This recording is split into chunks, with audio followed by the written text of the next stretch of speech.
Thank you, George. It is a pleasure to work with you. We are a team. We work very closely together. We take decisions together. We get on with each other. How do we do it? It's not like we're brothers or anything. George is the first Chancellor in decades to sit for a seat here in the northwest of England, and he never misses an opportunity to speak up and stand up for our great northern cities and make sure that they get the help and the support they deserve. You're a brilliant Chancellor. Thank you, George.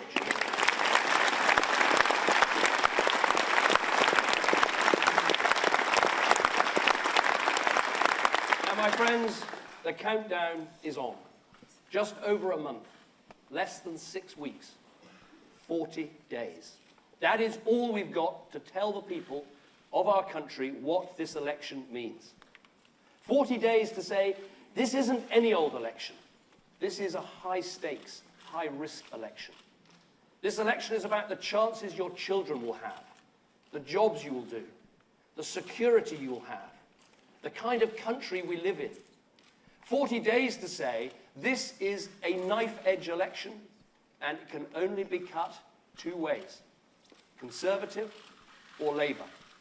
Britain on the rise or turning the clock back. That's the choice. And it's a choice of teams. So ask them on the doorstep, who do you want running our country? When the global economy is still uncertain, when Greece is on the precipice, when the euro is in flux, who do you want in the Treasury? Ed Balls, the man who messed up our economy, bust our banks and bankrupted our finances? Or do you want the man who helped make Britain the fastest growing major economy in the developed world, who's had pats on the back from the IMF, the OECD and President Obama? The man who turned a great recession into a great revival, our very own George Osborne.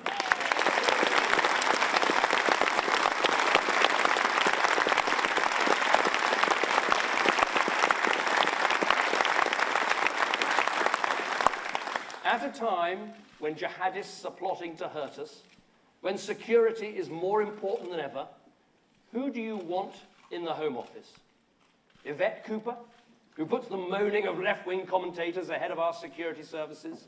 Or the woman who gives our amazing intelligence services what they need, who's closed down the bogus immigration colleges, who's got crime down to record lows?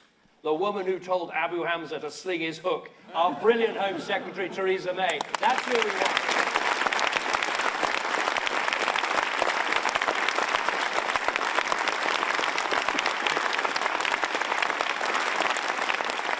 And when it comes to reforming welfare and to getting a generation back to work, who do you want? Rachel Reeves and Labour, who've opposed all the welfare reforms we've made, who want to bring back something for nothing? Or do you want the man on a moral mission? The man with an unshakable resolve to get people in work, to give them dignity, to give them hope, come what may? IDS, I don't surrender. That's who we need.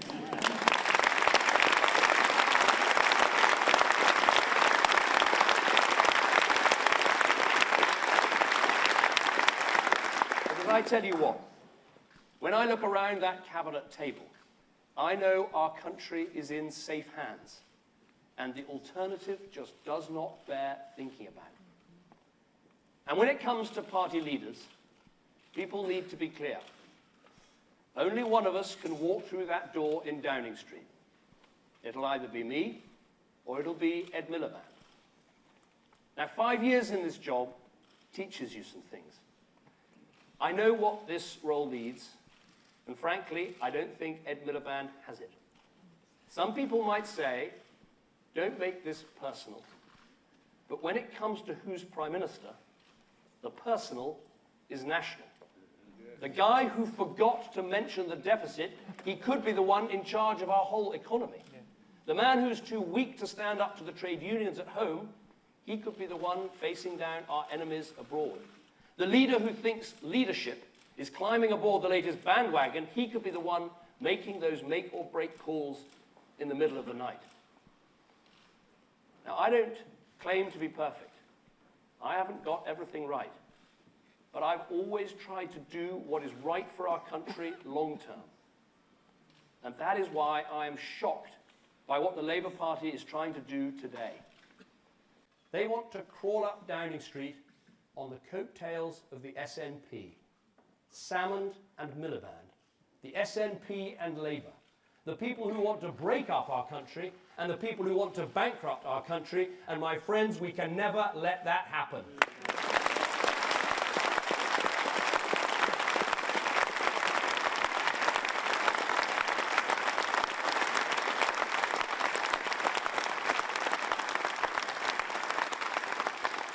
So this is a choice.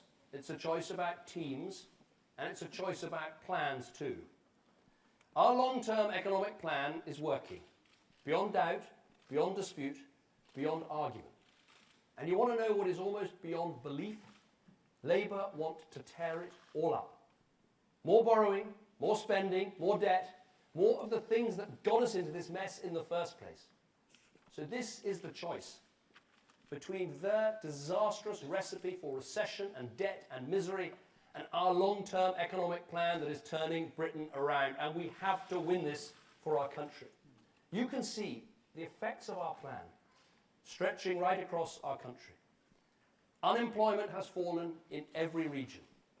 We now have Sunderland making more cars than the whole of Italy. Dundee exporting more video games than the whole of Denmark. And of course, dangerous to say it here in Manchester, but the great county of Yorkshire creating more jobs than the whole of France put together.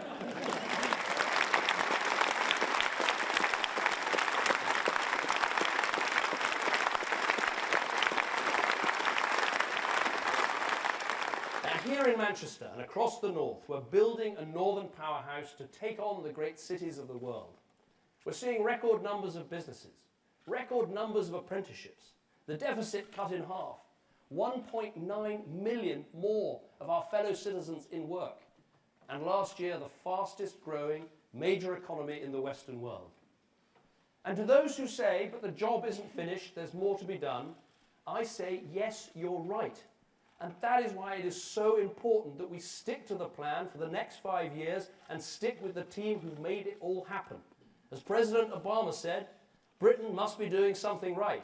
Yes, it is, Barack. It's being run by the Conservatives.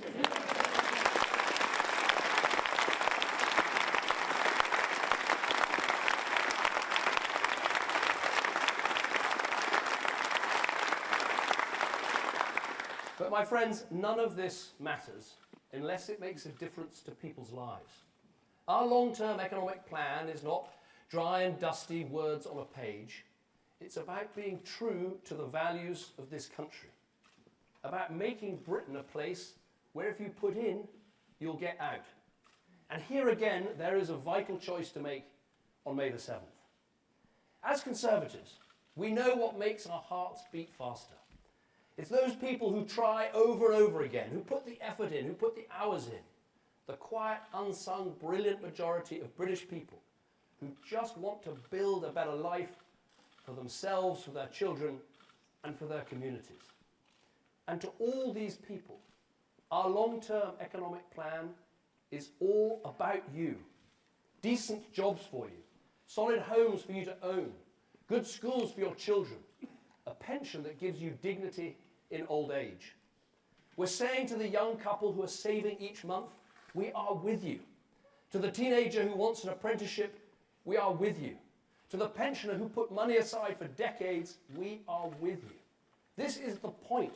This is the purpose. This is the whole reason for the Conservative Party. It's the core of our plan, the crux of our policies, to say to the hard-working people of this country, we are with you. And what is Labour's message? Who are they with? What are they for? What is the point of them? To be honest, I think it is increasingly hard to tell. They're not now the party of Clement Attlee, who built the NHS. They're the party that wants to weaponise the NHS. They're not the party of Wilson and his white heat of technology. They're the party without a single idea about Britain's industrial future. Just last week, they were threatening to rip up the plans for high-speed rail between Manchester and Birmingham. And what's more, they don't have one single good thing to say about wealth creators. In fact, they're the party that can't even remember the name of a single businessman. Do you remember that? Bill somebody? That's not the name of a business person. That is Labour's entire economic policy in 2 words.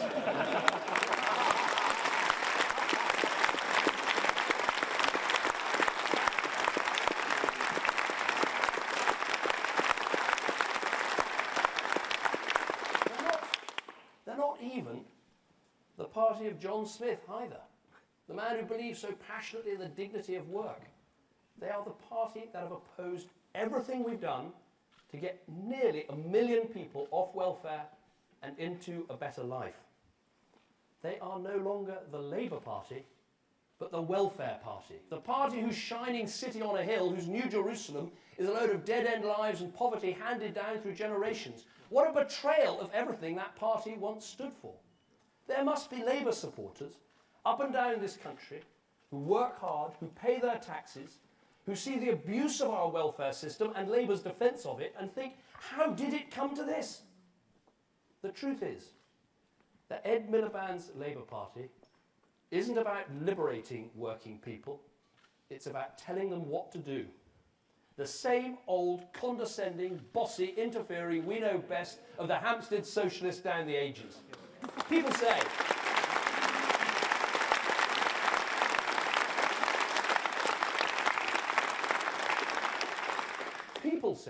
we want to keep more of our hard-earned money. Labour say, no, we know how to spend it better than you. People say, we want to send our children to these good new free schools. Labour say, oh no, it doesn't fit with our ideology.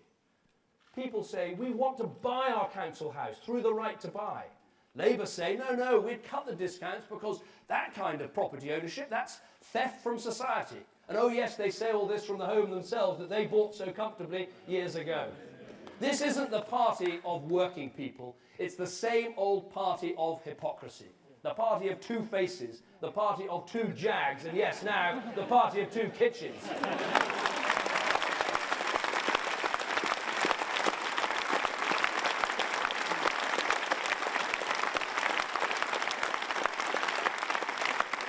So, my friends, we have got to let the message ring out.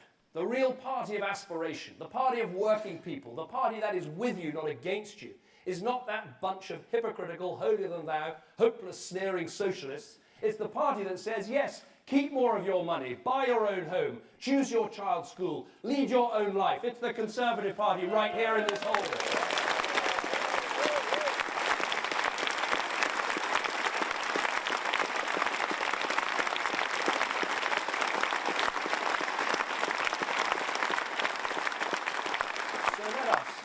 Let us tell it to our young people.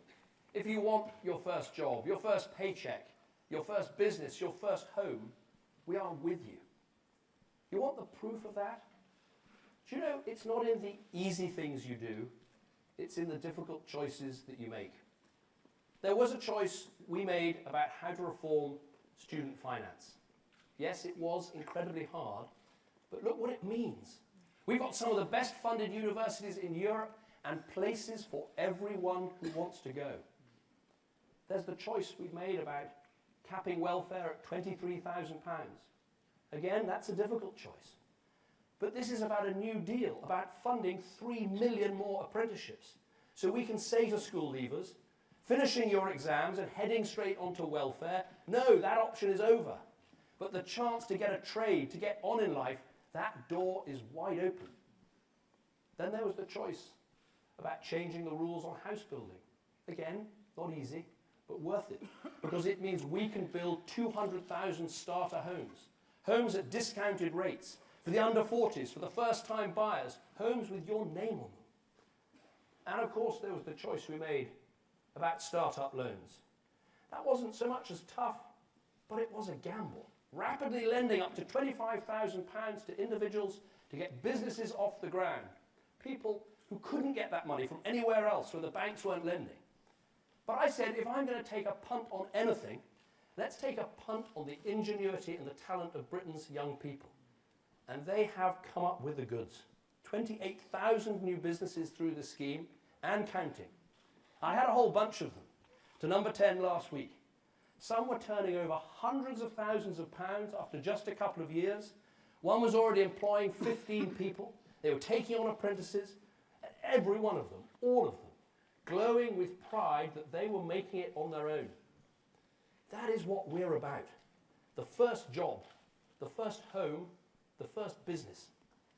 And be in no doubt, all of this is at risk with Labour. You want to judge their promises for the next 5 years? Well, why don't we start with their predictions from the last 5 years? Labour said university admissions would collapse. In fact, they're at record highs. Labour said unemployment would go up. In fact, it's gone down. They said we'd lose 1 million jobs. In fact, we've got 1.9 million more jobs. They said youth unemployment would rocket. It is at its lowest rate since the early 1970s. Remember the early 1970s? George doesn't, he wasn't born until the decade was well underway, but those were the days when Labour was in hock to the unions and the Lib Dems didn't exist. Oh, actually, not so different. Not everything changes. But here's the point. If that's what they've said to you in opposition, why on earth would you trust them in government? And there's the biggest thing of all they failed to talk about. Yes, the deficit. They deny it, they forget it, but there is no way around it. And for young people, this isn't just a series of figures on a page, it's part of the bill that is being racked up in your name. And they want you to pay for it for the rest of your lives because they don't have the guts to clear up their own mess. Well, let us in this hall tell young people, with the Conservatives, the deficit will come down, we will run a surplus, we'll get back in the black, because unlike Labour, we back you, we'll build something better for you, we are with you.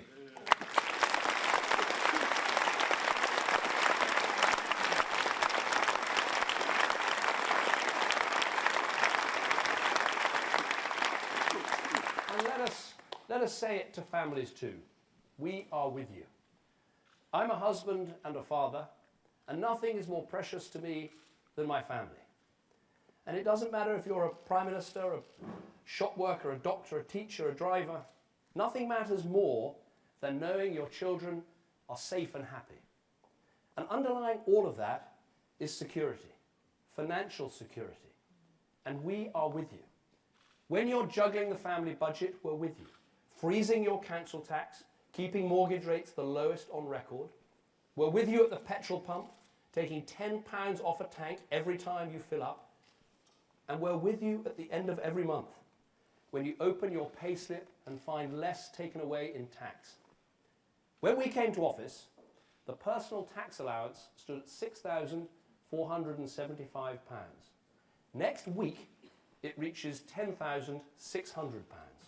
That means on average, people are paying over £800 less in tax than when we took office. And here is our commitment. By 2020, the tax threshold will be £12,500. Yes, with us, if you work 30 hours a week on minimum wage, you will pay no income tax at all. That should mean 4 million more out of income tax altogether. A tax cut for 30 million people. So let us say it, our party, the Conservative Party, is the party of the hard-working, low-paid once more.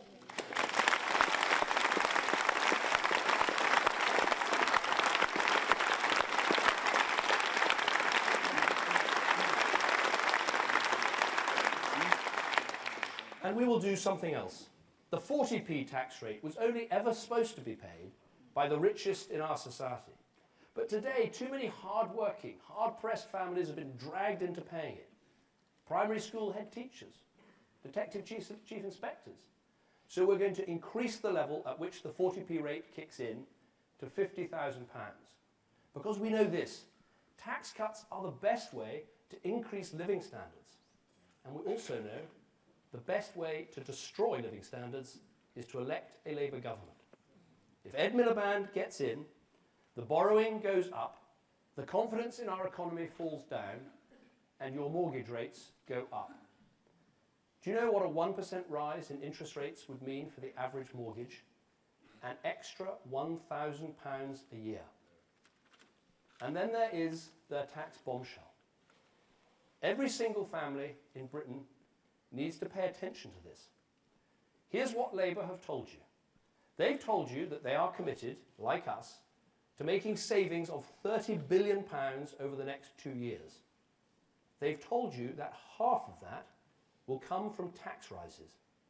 But what they refuse to tell you is where those tax rises will come from. Income tax, fuel duty, beer duty, or will it be the jobs tax, the tax they always raise?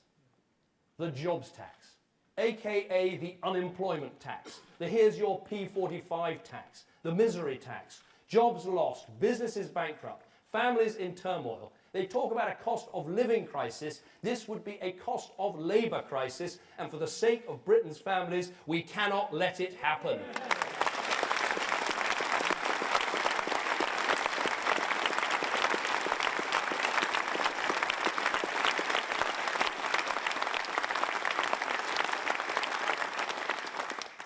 And let us say it to our pensioners too.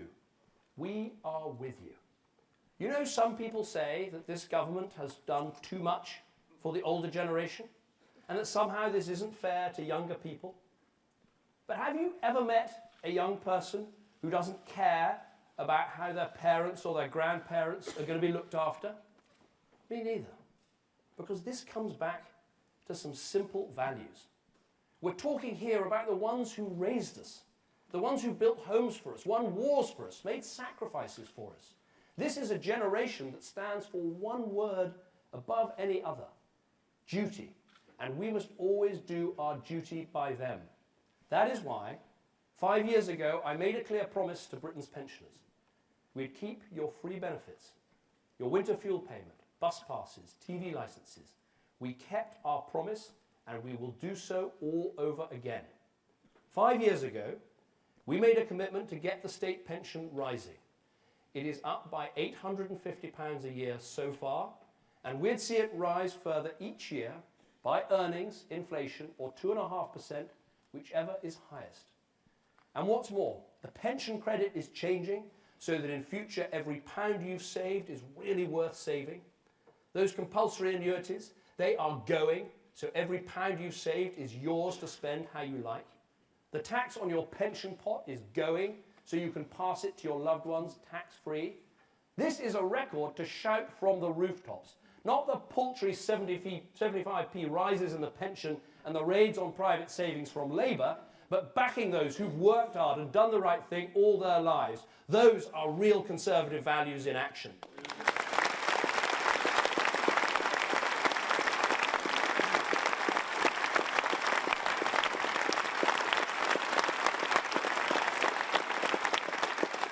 Now, saying to the pensioners of our country, we are with you, means an NHS that is always there for you. And let me say something very clearly to everyone in this hall. When it comes to the NHS, don't whisper it, don't hold back, speak loud and proud about what we've done in office. Tell them on the doorstep. Tell them we protected the budget so the spending has gone up year after year. And while you're at it, tell them this: there is only one group of politicians in the United Kingdom that has cut the NHS, and that is the Labour Party in Wales, and they should be ashamed of what they do.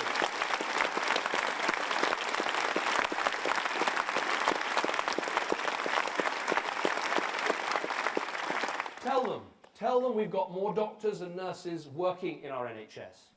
Tell them the Cancer Drugs Fund has got life-saving drugs to over 60,000 people, and remind them it didn't even exist before this government. Tell them that survival rates for stroke, for cancer, for heart disease are all up. Tell them that hospital infections have been cut in half. And tell them what all this means. It means more people hearing those magical words, all clear. More precious loved ones getting better. And today, you can tell them something else. For years, it's been too hard to access the NHS out of hours. But illness doesn't respect working hours. Heart attacks, major accidents, babies, these things don't just come from 9 to 5. And the truth is that you're more likely to die if you turn up at the hospital at the weekend. Some of the resources, like the scanners, aren't up and running. The key decision makers, they're not always there. So I can tell you this: With a future Conservative government, we would have a truly 7-day NHS.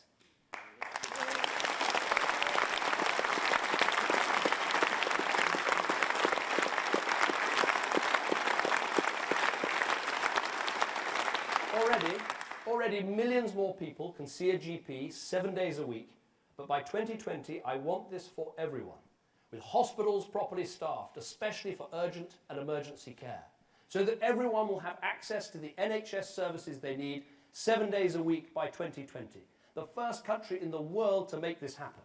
So whether you're a patient, a school leaver, a home buyer, a parent or a pensioner, we can say, when it comes to our NHS, we are with you.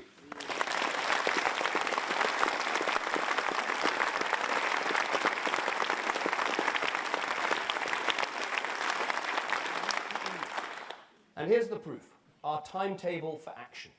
This isn't some vague to-do list, it is a will-do list. And this is what you will get from us in the next Parliament. Not a budget deficit, but a budget surplus. No tax on the first £12,500 you earn. No 40p rate until you earn £50,000. 500 new free schools. 200,000 starter homes.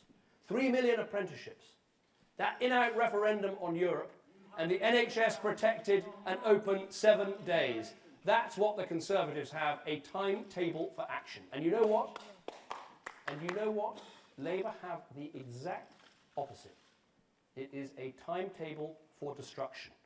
I want you to think about this. All our patient, painstaking work of the last 5 years, they could undo in just 5 months.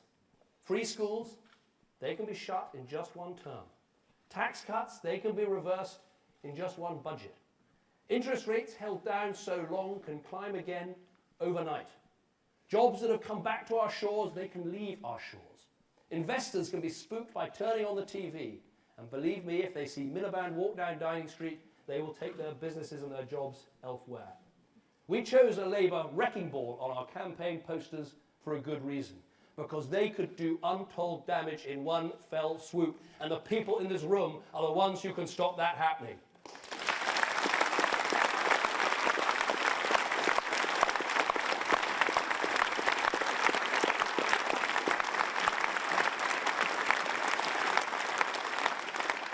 So, my friends, the choice on May the 7th could not be more clear. It's between the competence that has got us this far or the chaos of the alternative. And I would say to everyone, when you're standing in that polling booth, when you make that mark with your pencil, you are writing our future in indelible ink. The future of your family, the future of Britain. Look how far we've already come. 5 years ago, the experts were questioning our plan. Today, they're hailing our textbook recovery. 5 years ago, Britain was stooping low, weighed down by debt, decline and doubts that we'd ever be great again. Today, we're standing tall, with manufacturers that left our shores back where they belong, mills that were left abandoned, alive with new industries, ideas that were just scribbles on an envelope, now setting our stock market alight. And friends, if you look at what we've done in 5 years, just think what we could do in 5 more. The sunlit uplands then were just a slogan. Today, they are in sight. So let us say it to the people of this country. We are with you, so come with us. Let us see it through. Let us finish the job. Let us build a better future for you, your family, and the country that we love. Thank you.